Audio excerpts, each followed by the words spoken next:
Bienvenidos una vez más al módulo 1, Fundamentos de la Neuropsicología, de la Maestría en Evaluación y Rehabilitación Neuropsicológica del Instituto Superior de Estudios de Occidente, ISEO.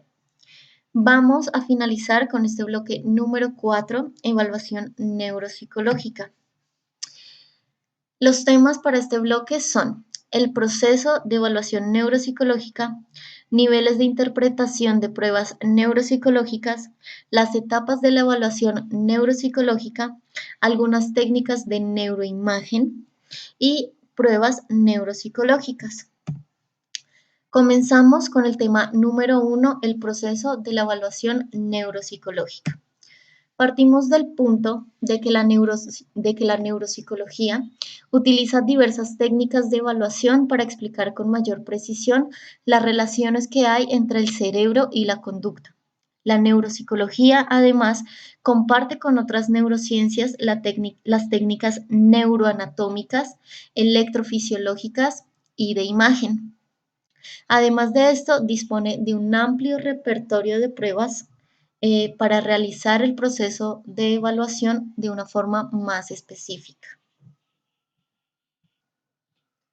Los objetivos entonces de este proceso de evaluación neuropsicológica son conocer el impacto del daño o lesión cerebral sobre distintas funciones cognitivas y sobre la personalidad premórbida, es decir, sobre la personalidad previa al daño o lesión cerebral que tenía el paciente.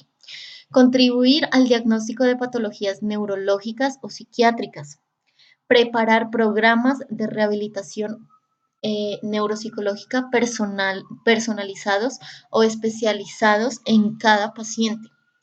Valorar también la evolución que ha tenido el paciente tras la lesión cerebral y utilizar el diagnóstico para valoraciones periciales, forenses, en casos de accidente o incapacidad o deterioro. Muy bien, para este proceso de evaluación neuropsicológica es fundamental tener en cuenta el principio de validez ecológica.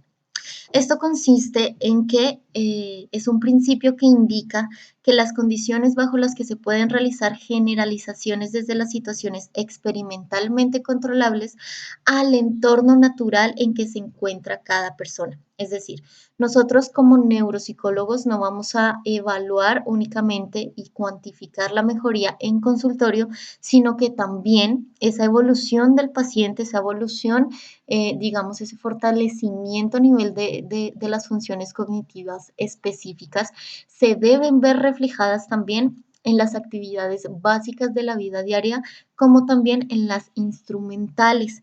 Entonces, no nos basta, digamos, con que el paciente haya tenido una evolución a nivel de test, de pruebas psicométricas, sino que también necesitamos nivelar este cambio o generalizar este cambio cognitivo a nivel de su vida diaria.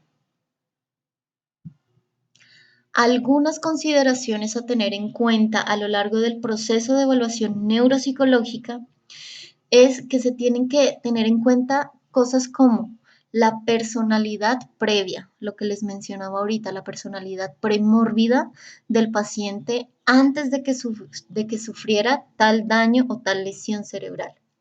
Las motivaciones personales, el nivel cultural, la profesión, el entorno sociofamiliar pueden afectar significativamente el rendimiento cognitivo y tomarse por obvias si no las tenemos en cuenta antes de hacer el proceso de evaluación neuropsicológica. Muy bien, pasamos al tema número 2 de este cuarto bloque, niveles de interpretación de las pruebas neuropsicológicas. En este aspecto, digamos que no es suficiente con la interpretación psicométrica de los resultados que se han obtenido de las pruebas neuropsicológicas.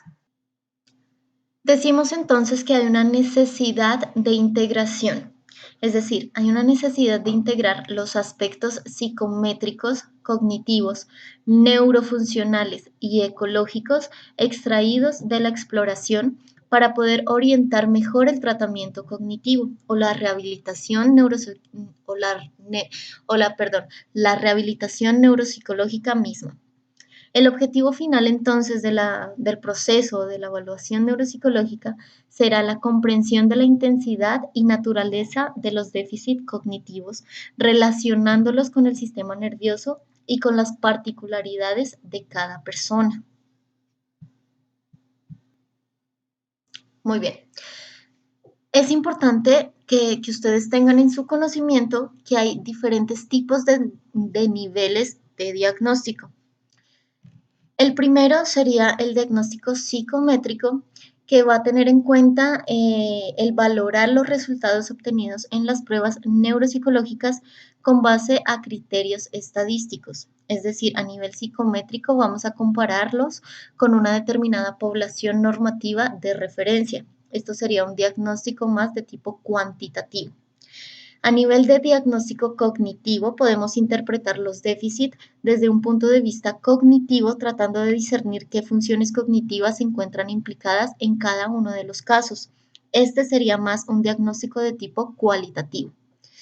El nivel de diagnóstico neurofuncional trata de relacionar los resultados obtenidos con áreas encefálicas implicadas, estableciendo de esta forma hipótesis de trabajo. Este vendría siendo también un tipo de diagnóstico más cualitativo.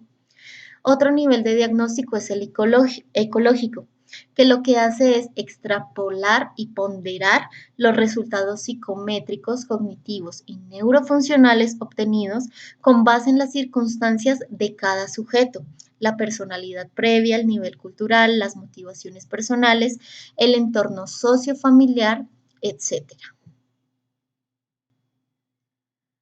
Pasamos al tema número 3, etapas en la evaluación neuropsicológica. Incluye la conformación de la historia clínica y el establecimiento de un vínculo positivo con el paciente, es decir, lo que denominamos el rapport. Consiste en la aplicación y calificación de las pruebas propiamente dichas. Este segundo paso es muy importante.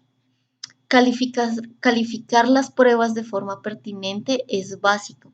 Si las pruebas no están calificadas de una forma apropiada, al momento de pasar los puntajes a la puntuación, digamos, normalizada, vamos a tener errores. Entonces, la parte de la calificación es fundamental para el proceso de la evaluación neuropsicológica. Se caracteriza entonces por el análisis de los resultados, la elaboración del informe y la devolución de los resultados al paciente o al médico que los solicitó. En las 3 etapas que les mencioné previamente, se debe realizar también la observación clínica, la cual permite al neuropsicólogo elaborar hipótesis diagnósticas y corroborar los resultados encontrados en las pruebas neuropsicológicas. Estas fases están claramente definidas en una situación, digamos, ambulatoria, en la cual el paciente acude a nuestro consultorio. Sin embargo, estas fases pueden modificarse, variar y adaptarse en caso de pacientes, digamos, que están en situación de hospitalización. La entrevista clínica inicial o la historia clínica inicial es el primer contacto que va a tener el neuropsicólogo con el paciente y con su familia. Esta primera toma de contacto es decisiva y fundamental para lograr el establecimiento de una relación cordial con el paciente y resulta también determinante en su colaboración durante todo el proceso, no solo de evaluación neuropsicológica, sino también en el proceso de rehabilitación neuropsicológica. Decimos también que dentro del proceso de la evaluación neuropsicológica utilizamos diferentes técnicas para explicar con mayor certeza o mayor claridad esa relación que existe entre el cerebro y la conducta. Por tanto, como ya les había mencionado anteriormente, la neuropsicología indudablemente va a compartir técnicas neuroanatómicas con otras neurociencias y va a poseer un amplio repertorio también de pruebas y test para el debido proceso de evaluación neuropsicológica. Muy bien. Pasamos al tema número 4, técnicas de neuroimagen. En las técnicas de neuroimagen tenemos las técnicas de neuroimagen de tipo estructural, las cuales proyectan imágenes del sistema nervioso para poder identificar alteraciones neuroanatómicas que van a estar relacionados con el daño cerebral y, por tanto, con su funcionamiento a nivel cognitivo. El avance cualitativo es muy importante porque permite la identificación visual del interior del cerebro y sus posibles patologías o anomalías. Las técnicas de neuroimagen anatómica vitales para el diagnóstico neurológico y que pueden aportar también gran información eh, en cuanto al diagnóstico neuropsicológico y el proceso de rehabilitación cognitiva son técnicas como la resonancia magnética y la tomografía axial computarizada. Estas técnicas van a permitir relacionar los hallazgos en los test con las alteraciones neuroanatómicas específicas que los subyacen. Muy bien. Como les mencionaba previamente, las técnicas de imagen más utilizadas o más frecuentemente utilizadas son la tomografía axial computarizada y la resonancia magnética. En cuanto a la tomografía, tenemos que su inventor fue Hounsfield y lo hizo en el año 1973. El grado de invasividad de este tipo de técnica de imagen es escaso debido a que se limita a emitir radiaciones X. La precisión y el coste de imágenes es menor que en comparación, digamos, de la resonancia. Las limitaciones puede ser alergia al uso de contrastes, el tiempo de estudio es más corto, la sensibilidad es mayor en el estudio óseo y calcificaciones, y el fundamento técnico es de rayos X en cuanto a la detección de fotones específicos. Muy bien.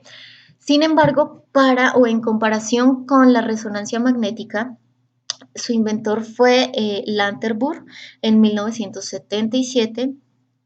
Se habla de que no tiene ningún grado de invasividad y la precisión de imágenes y el coste va a ser mayor en comparación de la tomografía, es decir, la precisión de una imagen a través de la resonancia va a ser mucho mayor en comparación a la tomografía, pero así como va a ser mucho mayor el costo, es decir, el costo económico de una resonancia con respecto a una tomografía, va a ser mucho mayor. Las limitaciones de la resonancia va a ser algún tipo de alergia también o la existencia de prótesis médicas de tipo metálico.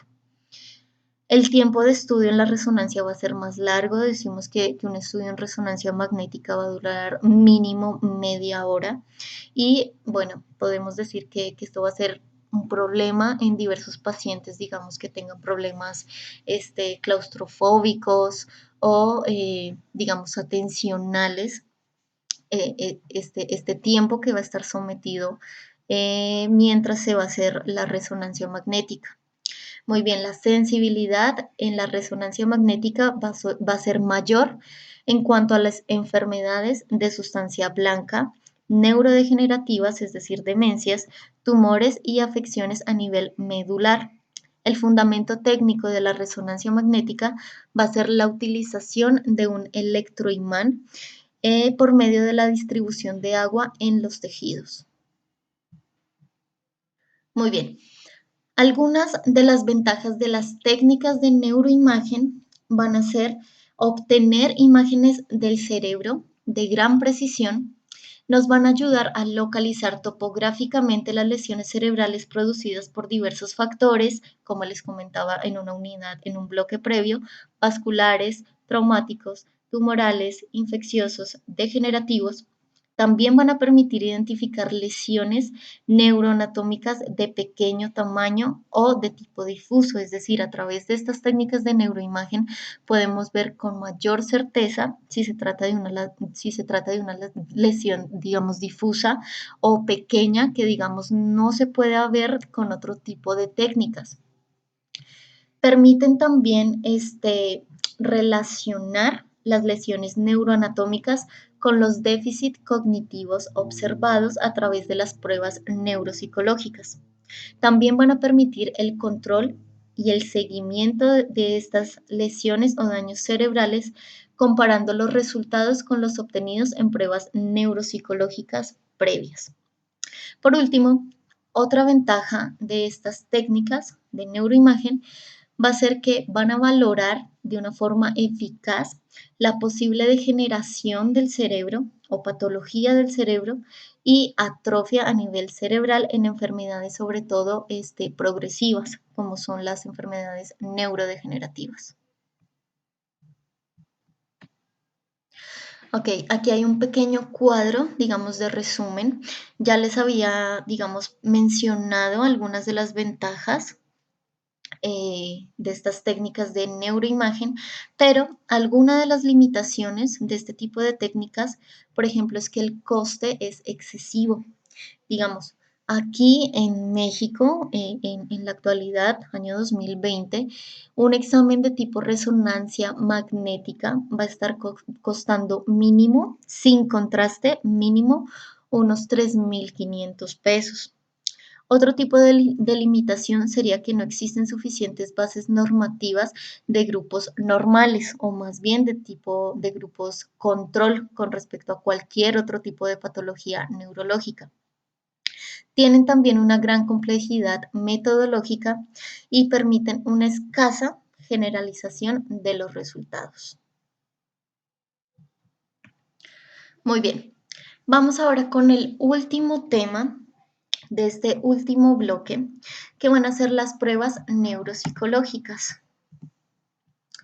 Las pruebas de evaluación neuropsicológica son el método más específico que utiliza la neuropsicología para la evaluación. Son más sensibles a los efectos del daño o lesión cerebral que otro tipo de técnicas más sofisticadas. Las primeras baterías neuropsicológicas, digamos, daban por hecho de que la lesión cerebral producía un deterioro global, a nivel global o general, de las funciones mentales superiores o de las funciones cognitivas, por lo que trataban de identificar la posible etiología orgánica. El ejemplo más certero que les puedo dar con respecto a esto es que a través de estos métodos de imagen, muchas veces se ha presentado que se ve, digamos, una lesión pequeña o pequeña y difusa, y normalmente se considera que no va a haber un tipo de lesión cognitiva profundo, pero se ha demostrado, gracias a la neuropsicología y del proceso de evaluación neuropsicológica, que incluso cualquier lesión pequeña o difusa, obviamente esto va a depender del tipo de lesión, del tipo de paciente, pero se ha demostrado que la lesión más pequeña puede tener grandes implicaciones a nivel cognitivo y de conducta. Entonces, con respecto a esto, pues sí, es el método más utilizado y más fiable con el fin de medir y realmente cuantificar, ¿sí? Calibrar, digamos, de alguna forma, en qué estado está cada una de las funciones cognitivas dependiendo del tipo de lesión o daño cerebral que ha sufrido la persona. Muy bien, hablamos de que tras la Segunda Guerra Mundial se desarrolló también nuevas pruebas de neuropsicología. Esto se hizo debido a que medían la localización de funciones cerebrales en áreas específicas del cerebro. A partir de ese momento surgieron dos corrientes neuropsicológicas muy importantes o mayormente conocidas. La europea, que vendría a tener un enfoque más cualitativo e individualizado, y la americana, que vendría a ser de forma más cuantitativa y de tipo más psicométrico. Muy bien. Por medio de este cuadro que están viendo a continuación, vamos a revisar algunas de las pruebas neuropsicológicas más utilizadas, por lo menos a nivel de México y Latinoamérica. Por el lado, por ejemplo, de la inteligencia, tenemos obviamente el repertorio de lo que serían las escalas de inteligencia Wechsler, que viene en formato para preescolares, para niños y adolescentes y para adultos. Tenemos también lo que sería el Raven Test y el Shipley y también el Tony. El Tony es una prueba de inteligencia no verbal que va a ser de mucha utilidad también para evaluar esta función cognitiva. En cuanto a la atención y funciones ejecutivas, vamos a tener pruebas como el Trail Making Test en su forma A y B, la Torre de Hanoi, la Torre de Londres. Vamos a tener también que se pueden evaluar por medio de potenciales evocados, es decir, por medio de diversos paradigmas a través del electroencefalograma. Vamos a tener también pruebas de tipo fluidez verbal y semántica. También en funciones ejecutivas está la prueba de clasificación de tarjetas de Wisconsin, la figura de Rey, la Banfe, la Bampe, el test de Stroop. Cabe aclarar que, de nuevo, que todas estas pruebas neuropsicológicas que les estoy mencionando, o por lo menos muchas de ellas, ustedes las van a ver con mayor profundidad en otros módulos a través de la maestría. Para el lenguaje tenemos la evaluación de la fascia de Boston, que fue hecho por Goodglass y Kaplan. Tenemos también el test Barcelona, tenemos el test Peabody y el token test. Para la evaluación de la memoria tenemos la prueba de memoria visual de Benton, el test de aprendizaje verbal Perry y también nos sirve utilizar el test de la figura de Rey. En cuanto a la motricidad y praxias, la podemos evaluar por medio de la observación clínica, por medio de técnicas de fuerza, escritura, copia de figuras, oscilación dactilar, es decir, reconocimiento también de dedos, el examen de dominancia lateral, que esto se hace no solo con manos, sino también con dominancia a nivel de extremidades inferiores y de dominancia visual. Se puede hacer también secuencias de movimientos alternantes, como lo viene siendo el examen de puño palma al lado, del cual ustedes van a tener conocimiento en próximas asignaturas. Se hace también una prueba de praxis ideomotora e ideacional. El test Barcelona también trae áreas para motricidad de praxias y la VAMPE. En cuanto a la evaluación de percepción y náuseas, tenemos también la figura de Rey que nos ayudan las náuseas, digamos, de tipo visual. Las láminas de Ishihara, si ustedes las han visto, son estas láminas, digamos, de colores, en las cuales pretendemos descartar más bien que haya algún tipo de alteración a nivel de la detección de colores específicas. También se hacen pruebas de reconocimiento de rostros, figuras superpuestas y esquema corporal. Para el nivel cognitivo general se puede establecer algunas pruebas de screening, como lo son el mini mental o el MOCA, son pruebas que no van a durar más de 15 minutos. Este tipo de pruebas se utilizan mayormente en ámbitos hospitalarios, en donde se requiere una prueba, digamos, rápida, en lo que el doctor o el médico tratante principal necesita saber de una forma rápida el estado mental, cognitivo del paciente. Se utilizan mayormente estas pruebas mini mental y el MOCA. También para valorar el nivel cognitivo general de una forma más pertinente podemos utilizar el test Barcelona, el Neuropsy o incluso también utilizar las escalas de inteligencia Wechsler. Para las habilidades visoespaciales y construccionales podemos utilizar de nuevo la figura de Rey, el reconocimiento izquierda-derecha, el diseño con cubos y rompecabezas, el dibujo de reloj y las pruebas, diversas pruebas de negligencia visual. A nivel somatosensorial podemos utilizar pruebas de localización de puntos, discriminación de dos puntos, extinción entre una doble estimulación simultánea. Estas pruebas ustedes, como les repito, las van a ver a profundidad en otros módulos y también el reconocimiento de objetos. Muy bien, esto sería todo por este bloque número 4 en este primer módulo. Espero que haya sido de su agrado. Por favor, no tengan ninguna duda en escribirme cualquier tipo de pregunta a través de los foros que tienen en cada uno de los bloques y a través también de la mensajería directa. Muchas gracias.